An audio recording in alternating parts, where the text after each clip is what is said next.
name's Fiona and welcome to Cooking the Books. This is the first one in the series, which I hope you'll enjoy. I'm a collector of cookery books, and for the last, 50 years. And I suddenly realised the other day that I actually just read them. I hardly ever do a recipe. And I used to be a bit put off in the past, long time ago, when recipes weren't as good as they are now, because they seemed just too difficult and the descriptions weren't very good and you couldn't get any ingredients. But now all that's changed. So I've picked my first book, and the reason I picked this is because I'm not very good at curries. And again, all the ingredients that are used can sometimes be a bit difficult to access. But in this book, I've noticed that they keep it to a minimum, and it's called Made in India by Meera Sodha. The recipe I'm going to do is called Coconut and Tamarind Chicken Curry, and I'm just going to read her description of this. Coconut and tamarind is a famous pairing in South Indian cookery. In the same way that milk will take the edge of a strong coffee, coconut milk takes the sharp edges of tamarind sourness, creating in this dish a balanced and creamy chicken curry with a bit of a kick. Both coconut milk and tamarind paste are readily available, which makes this a quick midweek curry to whip up. Well, we'll see, eh? Here's all my ingredients. Everything was accessed within half a mile where we live. We live in Yorkshire. So nothing was difficult to get hold of. The only thing, I did make a mistake. They asked for a whole onion. I completely forgot to buy one, so we're using frozen onions. But actually that just makes the job easier, doesn't it? So we have chicken, thighs, oil, coconut milk, tamarind. We have coriander powder. We have turmeric powder, cinnamon sticks, curry leaves, chilli, sugar, salt, garlic and ginger. So let's start cooking. Right, first thing, I've just added the cinnamon sticks and the curry leaf and just let it infuse into the oil for about, 5 minutes. Don't let it burn, and then we'll come back to it to add the rest of the ingredients.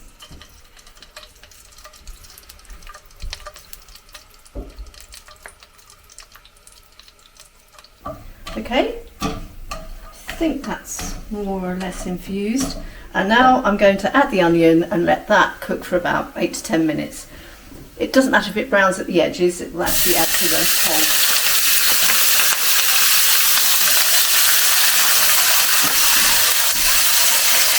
I'm always happy doing this challenge.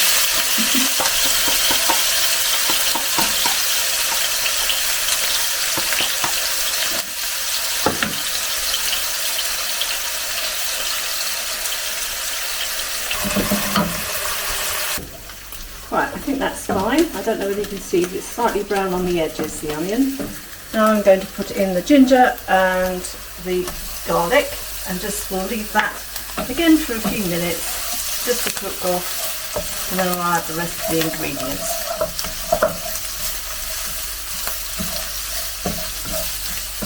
Right, it's now time to add the turmeric, the chilli and the rest of the spices.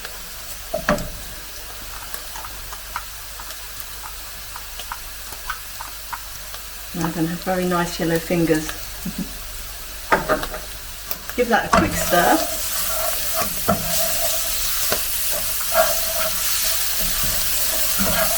And next we're going to put the chicken in, just to gently seal the outside.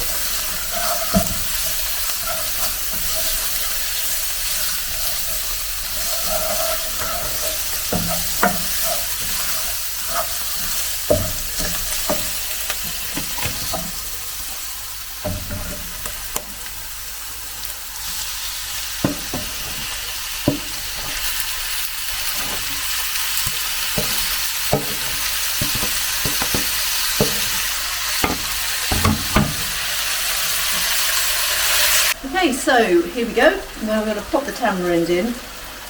I'll tell you a story about that in a minute. Another story. And I'll just get the spoon and look for the coconut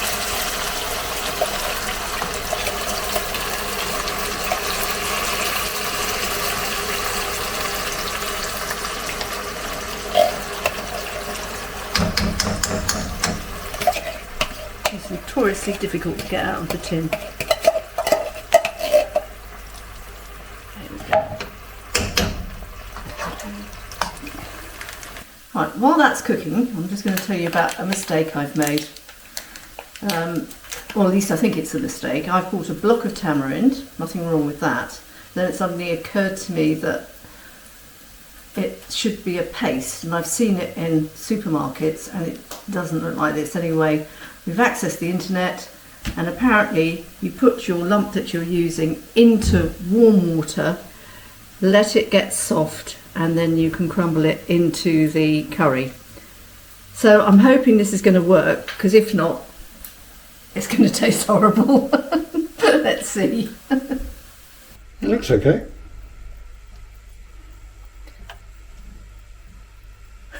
Are you in this? I've just been the cameraman speaks. All right, that was the cameraman speaks. I must tell you something about my cameraman. He's actually my partner. Now we're going to be eating this a bit later. And before we sit down and eat, I must warn everybody, he's a world expert on curries, and his qualification is he's been to India. 7 times. 7 times admittedly, but I don't think he cooked once. Nearly there. So we just cover it up and then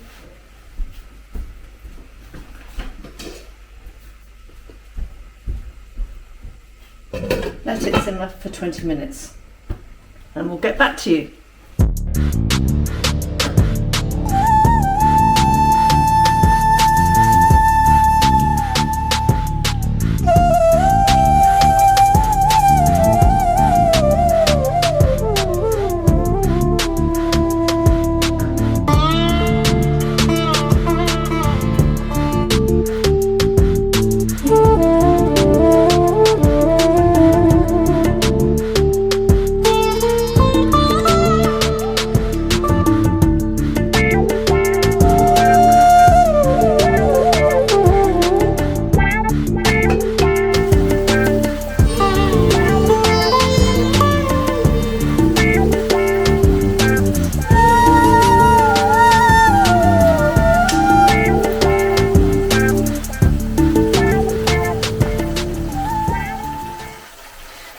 Really nice.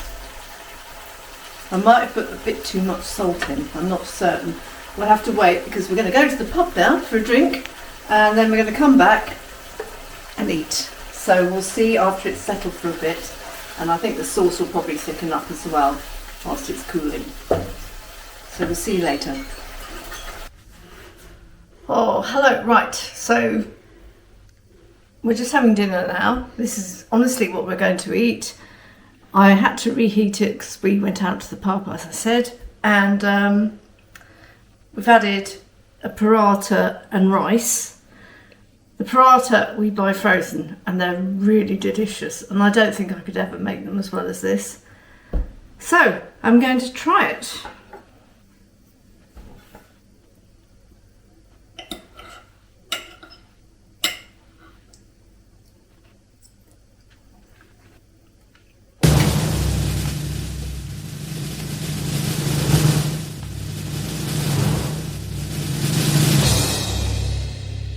I'm extremely surprised. You know, if I got served this in a restaurant, I'd be really pleased. I still think I've put too much salt in, but that's my fault and not the recipe's fault. There was the accident with the tamarind, but I don't think it's made that much difference because it still tastes really lovely. Yeah, I'm really pleased. And the other thing is, I really like that thing about when you get a takeaway curry. I know this is probably not very healthy, but I like that you see a little bit of the oil around the meat. And normally I don't get that, I just seem to get a load of sludge. So I'm really pleased. The recipe was very simple. I was the idiot that didn't get quite the right ingredients. I can't really fault it. Brilliant. And I will be doing another recipe from that book, but obviously not yet because we're going to move on to other things. So now it's the turn of my partner to decide what he thinks. As I said, the world expert on curry. Actually, very tasty. Yeah, good. And is it as good as your curries in India? No. No, I don't think it would be for 1 minute. But anyway, But it's very good. he's had the last word. We'll just see how his rice tastes, because I didn't cook that, he did. Anyway, see you next time. Action. I don't see it. What was I saying?